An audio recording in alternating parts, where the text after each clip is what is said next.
What if death simply stopped existing? Imagine waking up tomorrow in a world where no human being could ever die. At first, it might sound like the greatest gift in history.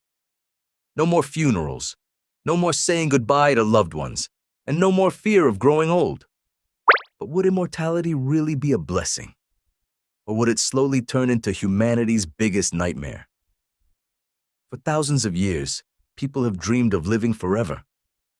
Thanks to incredible advances in medicine, better living conditions, and modern technology, the average human lifespan has increased dramatically. Just 2 centuries ago, people lived for less than 30 years on average. Today, that number has climbed to more than 72 years, and scientists believe it could continue to rise.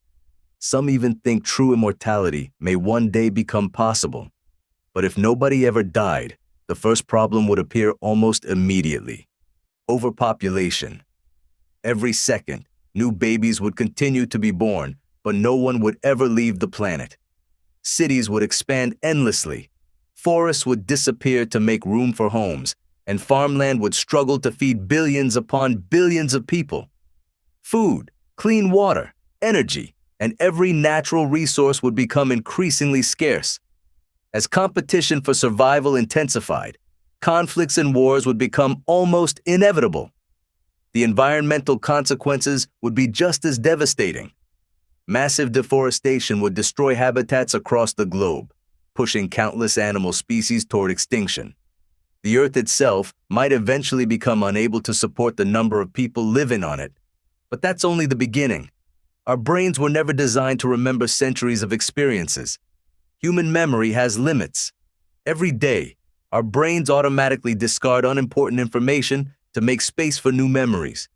That's why many people can't even remember what they had for breakfast a few days ago. Now imagine living for 500 years, or even 1,000 years. How could your brain possibly store every conversation, every face you've ever met, or every place you've ever visited? Eventually, your memories would become an overwhelming maze of information, making it almost impossible to distinguish recent events from those that happened hundreds of years earlier. Then comes evolution. According to Darwin's theory of evolution, humans today are very different from our distant ancestors. Evolution never stops.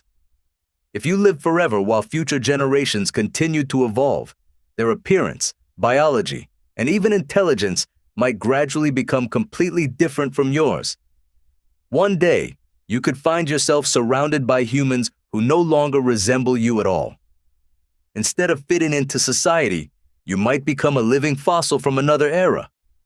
And perhaps, the most terrifying truth is this: immortality doesn't mean invincibility.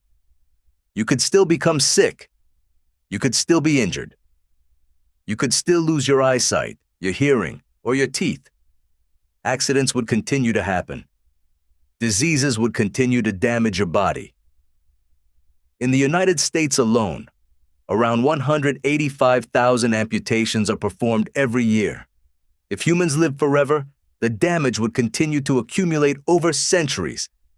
After thousands or even millions of years, many immortal people could be missing limbs, suffering from permanent disabilities, or trapped inside bodies that no longer function properly. Instead of eternal youth, immortality could leave humanity looking more like walking zombies than perfect beings. Surprisingly, nature may have already created something close to biological immortality. A tiny jellyfish called Turritopsis dohrnii possesses an extraordinary ability.